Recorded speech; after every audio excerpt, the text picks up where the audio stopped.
La Ciudad de México esconde lugares con memoria. ¿Quieres conocer su historia? Escúchala aquí, a la vuelta. ¿Qué tal? Bienvenidos, bienvenidas y bienvenides. Soy el Padre Santo y estoy aquí haciéndole honor a la costumbre. Estoy con Fray Sebastián de la Cruz y el Señor Cortés. Aquí haciéndolo de siempre para ti que nos estás escuchando.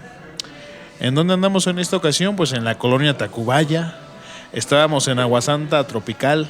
Gran lugar para mojar la garganta y platicar bastante de cosas agradables. Sobre todo los miércoles que hay promociones. Pero se nos desplazó aquí. Estamos ahorita en, ¿cómo? ¿La Corriente? ¿La Corte? En el puerto. El puerto, por ahí va.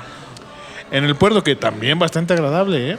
Sí, bastante agradable, tranquilo. Al parecer, comida por de acá, mar y también bar desde 1936. A la gente le gusta pasársela bien por aquí, al parecer. Y bueno, pues estamos aquí haciendo lo de siempre y les vamos a contar algo que sucedió aquí a la vuelta.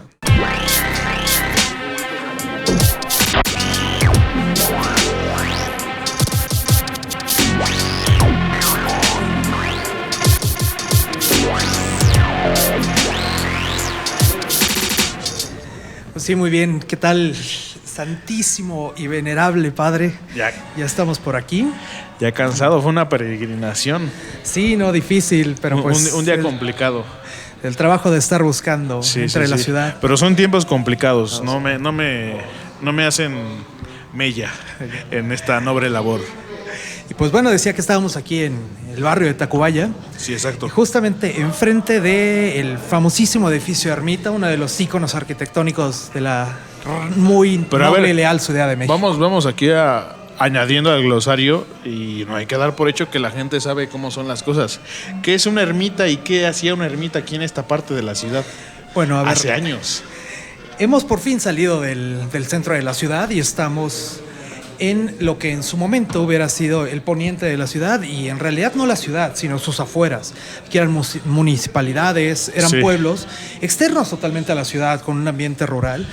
Y en esta zona de la ciudad, muy floreciente, muy verde, muy adecuada para tomar Estamos hablando que vacaciones. eso exactamente un siglo que era así, que la ciudad era central, se concentraba en lo que se conoce como el centro histórico, el cuadro del centro histórico, y pues había ciertas partes en la ciudad donde había asentada población desde incluso antes de la llegada de los españoles. Hablamos de Iztapalapan, de la Magdalena Mixhuca, y Capozalco, de lo que hoy llamamos Tacubaya, y esto a finales del siglo XIX, inicios del XX, pues era un asentamiento pueblerino, municipal, muy bonito, en el cual durante tiempos virreinales se establecieron varios conventos, iglesias, porque había población finalmente, aunque no era ciudad. Y en la esquina de Benjamín Franklin con Avenida Jalisco y Avenida Revolución había una ermita, una pequeña iglesia sin culto constante, en la que se retiraban los monjes, los frailes, las monjas, para retirarse interiormente a hacer meditación, vida espiritual. Era un lugar de descanso. Y además era un lugar de descanso. Donde además el ciudadano de la Ciudad de México, valga la redundancia, imitaba al monje, ¿no? Y venía a descansar por estos lados. Venía a descansar, a salir del ajetreo de la ciudad, pero no el ciudadano de a pie, ¿no? La gente de cierta élite, con dinero. Exacto. Y bueno. Y en efecto, estamos hablando de que a finales del siglo XIX, ya bien consumada la independencia, esto se volvió un lugar en el cual las élites venían a tener sus casas de descanso, así como tal vez el ciudadano de hoy día intenta... Era como tener tu cantón en Cuernavaca o en Valle de Bravo. Exactamente, en Cuernavaca, en Valle de Bravo. Es eso mismo, ¿no? Eran las afueras de la ciudad donde venías a veranear, literalmente. Sí. Y bueno, dentro de esa gente que veraneaba por aquí, había una familia muy importante, que tal vez no sea tan conocida, pero que es muy importante, la familia Mier y Pesado. Que el nombre suena, ¿eh? O sea, yo desde pequeño recuerdo haber escuchado Mier y Pesado. Mier y Pesado, por alguna razón. Por alguna razón está ahí fondos. En el inconsciente, el subconsciente colectivo más bien de la ciudad, ¿no? Yo creo que si eres un poquito fijado, lo viste o lo leíste o lo escuchaste por ahí. Pues sí, el caso es que esta familia, los Mier y Pesado, que era el señor Antonio Mier y su señora Isabel Pesado, por ahí de 1868 contrajeron matrimonio, y a pesar de que ellos vivían en el centro, en la calle de República del Brasil, la actual República del Brasil, Por acá construyeron su casa de descanso, de nuevo, lo que hoy es el famoso Triángulo de Tacubaya. Les hicieron una bonita construcción de estilo neoclásico para poder veranear por acá. Y bueno, pues solían venir al descanso. En su momento, ya hacia 1900, se hizo un tranvía de mulitas que salía desde el Zócalo de la capital hacia acá al parecer, para poder comunicar las ciudades. Igual, ¿no? Y también es buen momento para mencionar en dónde estamos ubicados. Ahora es lo que es Avenida Revolución, pues y Avenida Revolución Jalisco. y Avenida Jalisco. Y bueno, por Avenida Jalisco se llegaba como tal al centro del pueblo de Tacubaya. Allá y luego a Mixhuac. Y por Avenida Revolución tengo entendido que cruzabas el río. ¿Qué río? El río Piedad. Para llegar hasta San Ángel. Hasta San Ángel, donde en efecto. También había una zona ahí que era lo mismo, una zona de descanso para la gente, de casas. La gente de bien de la ciudad. Entonces, bueno. Y bueno, esta familia Mier y Pesado, pues, no es cualquier cosa. Ellos fueron parte de la fundación del Banco Nacional de México, de Banamex. O sea, era la familia más rica de la ciudad. Por tanto, también debemos de asumir, y se ve en las imágenes que hay disponibles, que su casa era la más esplendorosa y que competía con todo lo que estaba aquí Cantón alrededor. mamalón. Bastante. Al centavo lo traía la gente. Y bueno, esta familia tan poderosa, en su momento, bueno, el señor Antonio Mier empieza a tener problemas de salud. Tienen un hijo, el señor Antonio Mier y la señora Isabel Pesado, un hijo que tuvieron por ahí de 1869, un año después de casarse, y el heredero de toda la gran fortuna Mier y Pesado fallece. ¿A qué edad fallece? Por ahí tiene el dato. En el mismo año en el que nace, o sea, no dura. Imagínese. No dura para nada. Si hubieran aventado el otro, ¿no? Pero el caso es, no lo intentaron. Y puede ser por razones de la enfermedad por la cual falleció el señor Antonio Mier, que al parecer fue por diabetes, y eso la diabólica. La famosísima. Puede tener que ver con cierta impotencia, ¿no? Bueno, el caso es que hacia 1879 pues construyen su gran casa aquí. Les dura poco el gusto porque por la enfermedad del señor Mier se tienen que ir a Francia a vivir. Ajá. Y bueno, con los años, cuando fallece el señor Mier, le queda viva su esposa, su señora Isabel Pesado. Ella, al ver que no tiene herederos, pues se plantea, ¿qué voy a hacer con mis bienes? Y como era una mujer culta, bastante leída, incluso dicen que poeta, pero también una mujer muy interesada por la gente menos favorecida, sobre todo a la mitad del Porfiriato. Hay que decir que tal vez habría cierto interés en ella en preservar lo que ya estaban desarrollando, porque paralelo a esto está, por ejemplo, la última historia que les contamos sobre lo que sucedió con el exconvento de San Jerónimo y cómo fue invadido por gente, porque no había quien cuidase, ¿no? Esas propiedades. Creo que tal vez por ahí iba el interés de que la ermita, que después se convirtió en el lugar de descanso, pues era de su interés, ¿no? Que no se perdieran. Sí, sobre todo viendo que no tiene un heredero, bueno, ¿qué voy a hacer con toda esta gran fortuna? Y al parecer en su testamento, y la señora Isabel Pesado determina que, bueno, con sus bienes va a crear una fundación, que es por lo que de seguro nos suenan los apellidos, la Fundación Mier y Pesado. Sí.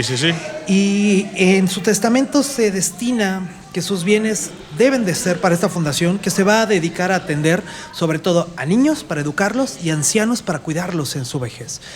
Pero el caso es que por mucho dinero que tuvieran los Mier y Pesado, pues no iba a durar para toda la vida. No hay mal que dure 101 años. 101 años, muy bien.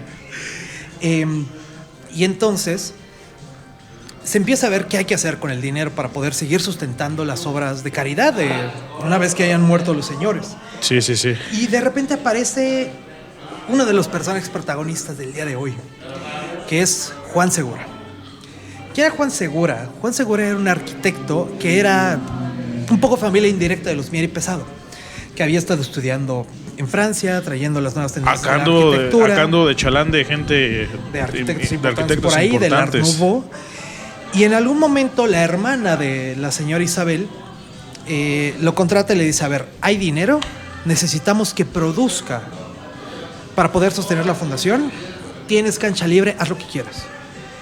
Y hacia 1927... En este terreno que se encuentra aquí. En este terreno, aquí a la vuelta. En Jalisco y Avenida Revolución. En este terreno De 1927 a 1973, Juan Segura propone la creación de un edificio revolucionario y que realmente es importantísimo para cambiar la idea de cómo se habita en la Ciudad de México. Un edificio que conocemos hoy como el edificio Ermita. Que yo creo que todos lo hemos visto en determinado momento. Es un edificio que es interesante. No importa desde qué lado lo estés volteando a ver, impone y es bonito, bastante bonito. Bastante elegante. Para referirse al público, bueno, está cerca del Metro Patriotismo o bien del Metro Tacubaya, cerca de la Universidad La Salle. Exacto. Y bueno, este edificio está destinado a que con las rentas de los departamentos se pueda sostener por años. Ya llevamos más de 100 años de eso. Las obras pías, las obras de caridad de la Fundación Mier. Pero Juan Segura llega con una idea totalmente revolucionaria. Si bien hasta ahora en la Ciudad de México se había estado habitando en vecindades, sobre todo, Juan Segura propone que en vez de construir en horizontal, se empiece a construir hacia arriba. Hacia arriba. Esto es totalmente novedoso. Bueno, estamos hablando del primer rascacielos destinado a ser un conjunto habitacional. Que por ahí hay una disputa en que sea el primer rascacielos, igual con el edificio de la Lotería Nacional, que me parece que también es de CO. Pero más allá de disputar el título de primer rascacielos, me parece que el edificio Ermita gana mucho porque es un edificio que propone no solamente en lo estético algo diferente, sino también en su concepto y en su utilidad, ¿no? Toda esta idea de la modernidad de que sirva el espacio para utilizar quien el lo espacio habita del mejor modo posible. Exacto. ¿No?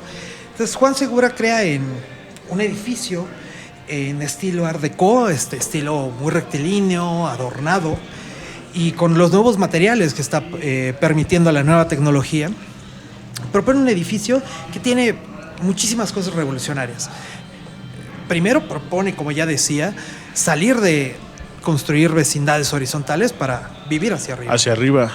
Y sin embargo, el edificio va a tener una peculiaridad porque respeta el vivir como en comunidad, porque sigue teniendo en el centro Exacto. un patio para la convivencia. De hecho, bueno, entiendo que proponen una estancia sobre el cine en el que la gente convivía.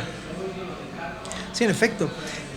Además de todos los locales de la planta baja que se hablaba y que eran locales con servicios que eran necesarios, había sastres, zapateros, todo ese tipo de cosas. O sea, Juan Segura es una persona que viene con ideas bastante revolucionarias. De hecho, antes de continuar con la descripción del edificio, cuando le donan el terreno, Juan Segura dice, ok, el terreno mide tanto, le voy a quitar 20 metros y el edificio lo voy a construir con esos 20 metros menos. Y todo el mundo se escandaliza. Como, ¿por qué vamos a quitarle tamaño a la propiedad? Y Juan Segura es visionario porque sabe que esto va a romperla y sabe que la plusvalía del edificio la va a aumentar, tener una avenida más grande. Regálele unos metros a la avenida Revolución, que y al es rato la que va a ser más caro. Y exacto. Y vaya que funcionó. Funcionó bastante. Juan Segura es un hombre visionario, o sea, está viendo cómo por cada metro cuadrado de terreno ganarle más con la construcción.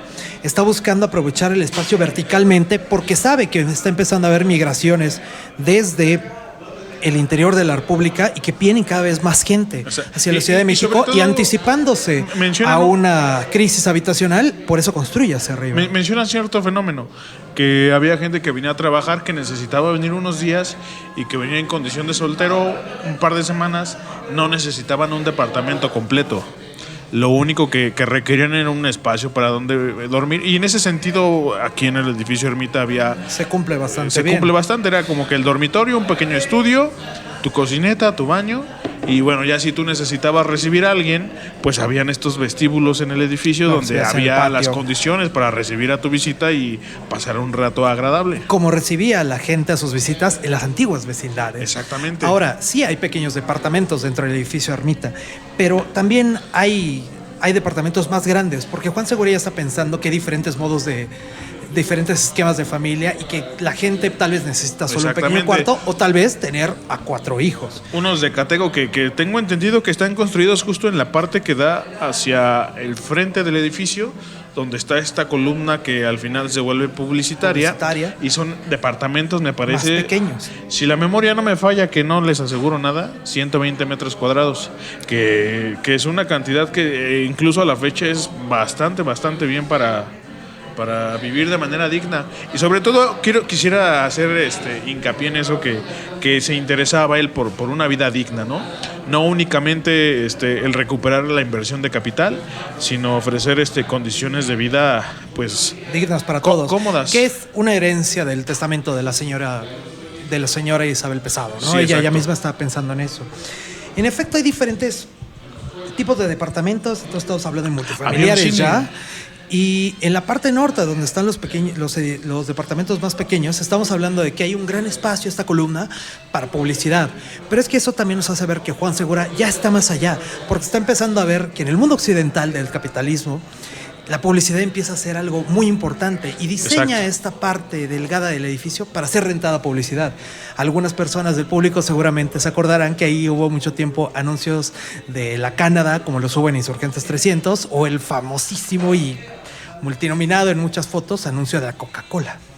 Está pensando en cómo sacar más provecho de eso para la fundación. Estamos hablando de que también el edificio es multifuncional, atendiendo ya al funcionalismo arquitectónico. Ya podremos hablar en algún capítulo después de eso, que no solo es habitacional, sino que tiene también, como decías, espacios recreativos o las accesorias, o bien el mismo cine, ¿no? Exactamente. Que bueno, también por ahí hay una discusión al respecto de que es el cine en el que por vez primera se proyecta una película con sonido. Con sonido, en efecto. Había habido cines en la calle de Madero, en la calle de San Francisco en aquel tiempo, pero eran cines mudos, y parece que es el primer cine con sonido. Lo disputa con el Cine Olimpia, me parece. Habría que ver. Posibles. Y bueno, en realidad esto es una revolución totalmente dentro del modo de habitar de la ciudad, porque además tiene la consecuencia de que, viendo cómo va a empezar a afectar la migración a la densidad de población de la ciudad, la va a obligar a expandirse. De modo que pocos años después, la ciudad en efecto se empieza a expandir hacia el poniente, y esto empieza a incorporarse a la ciudad perfectamente. Entonces, en realidad es un visionario en el modo de habitar, en la constitución de los edificios nuevos, en la expansión de la ciudad, en la incorporación de la tecnología, considerar el impacto del coche con lo de la ampliación de la avenida. Exactamente, y también sobre el estilo en el que se construye el decoro y los materiales. Se empieza a usar por primera vez el concreto, estructuras de acero prefabricadas, y eso le dota de una estética diferente, para la peculiar, época, ¿no? Una estética que, si bien tal vez no es exactamente lo mismo, es comparable a cómo se está desarrollando la ciudad de Nueva York, con el Empire State, con el edificio Chrysler y todas estas cosas de Art Deco. Y no hay que decirlo menos, también hay un avance ingenieril muy importante, porque Juan Segura finalmente está queriendo construir en alto, en un terreno que justamente es lodoso, como el que sabemos que es en la Ciudad de México. Entonces también es una hazaña ingenieril bastante fuerte. Bueno, es ahí más o menos la importancia de este edificio y el valor que tiene. Después de tirarle flores al señor Juan Segura, que totalmente merecidas, y a lo que propone, viene aquí el asunto que nos trae y que nos preocupa. Sí, en efecto, porque este edificio que por tanto tiempo ha traído tanta atención, y que, por ejemplo, fue habitado por Ramón Mercader, el asesino de Trotsky, o que también fue habitado por los refugiados españoles en la época de Franco, que recibió el presidente Lázaro Cárdenas. Ha sido un edificio muy buscado por mucha gente para habitar, porque además habitación barata, con rentas muy bajas. Había lista de espera Hay lista de unos espera. cuantos, había lista de espera de unos cuantos años, hasta antes de que sucediera lo que sucedió en el 2020. En el año 2020. En efecto, en el contexto de la pandemia, la Fundación Mier y Pesado desaloja a muchos de los habitantes. Y de los locatarios. Y de los propietarios, claro. El mismo lugar donde estábamos, Aguasanta Tropical, estaba en las accesorias del edificio Ermita, y se ha visto desplazado a una calle lateral. Y el caso ha sido, bueno, ¿cómo expulsas a tus habitantes en pandemia? O sea, estás haciendo algo bastante escandaloso. Y parece que se les desaloja para hacer una rehabilitación del edificio, porque después de casi 100 años pues Sí, hay que cuidar es el necesaria. edificio. Una rehabilitación, por cierto, encargada a un famoso arquitecto de hoy día llamado Felipe Leal, Que el cual tiene- habrá que bastante revisar su papel. Habrá que revisarle porque hay que mencionar que este señor tiene un desarrollo en la parte trasera del edificio. En fin, que de seguro trataremos después, ¿no? El caso es que la noticia es que en 2020 sacan a los habitantes, los desalojan para hacer una renovación y no queda muy claro cuál va a ser el destino de esto. Porque el edificio Ermita se ha distinguido por estar enfrente de la Condesa o de la Colonia Escandón, que son lugares donde hay rentas muy caras. Y este era un lugar donde había rentas muy baratas y muy económicas. Y no queda claro. Entre qué es lo que va a urbanistas y pasar. arquitectos es siempre un punto de interés y de estudio y sobre todo un lugar en el que se ve como el triunfo, ¿no? de la teoría y de la técnica y de lo que se propone como vivienda digna para el habitante de la Ciudad de México, ¿no? Sí, y parece que eso puede cambiar porque después de la renovación del edificio, ¿qué es exactamente lo que va a pasar?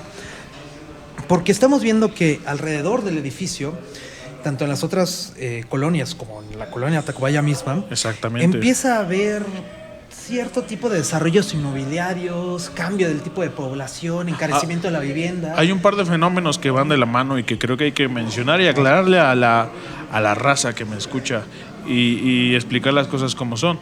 Especulación inmobiliaria y gentrificación. Que bueno Son que términos de los cuales tal vez mucha gente no está al tanto, pero que es muy importante A ver, para entender Fray, qué está pasando en nuestra ciudad. usted en su infinita sapiencia, dígame rapidísimo, ¿qué es la especulación inmobiliaria? La especulación inmobiliaria es simplemente que ya sea que se construyan nuevos edificios o se rehabiliten antiguos edificios. Tú como propietario, ¿no?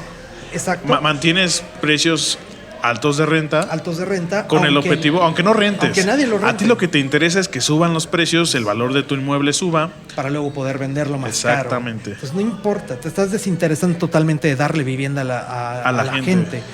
Eso es por el lado de la especulación inmobiliaria, subir artificialmente los precios. Y luego llega la gentrificación, Gentrificación. que llega el desplazamiento de una comunidad que ha vivido por años en un lugar. En un barrio que está degradado, Exactamente. llegan inversores inmobiliarios, rescatan la zona, la hacen ver bonita, agradable, Ajá. con servicios fashion, Te re- chic, te para hablar con la repavimentan. terminología del Art Deco de la época de la construcción. Te meten, ¿cómo se llama? El hidráulico, Cats hidráulicos, el piso. concreto hidráulico, El concreto meten hidráulico. gimnasio dentro del edificio que está rentando. Y eso hace que Se desplaza la población porque, que la población porque ya que vive aquí ya no puede pagar eso porque se encarecen los servicios. Llega otro tipo de gente.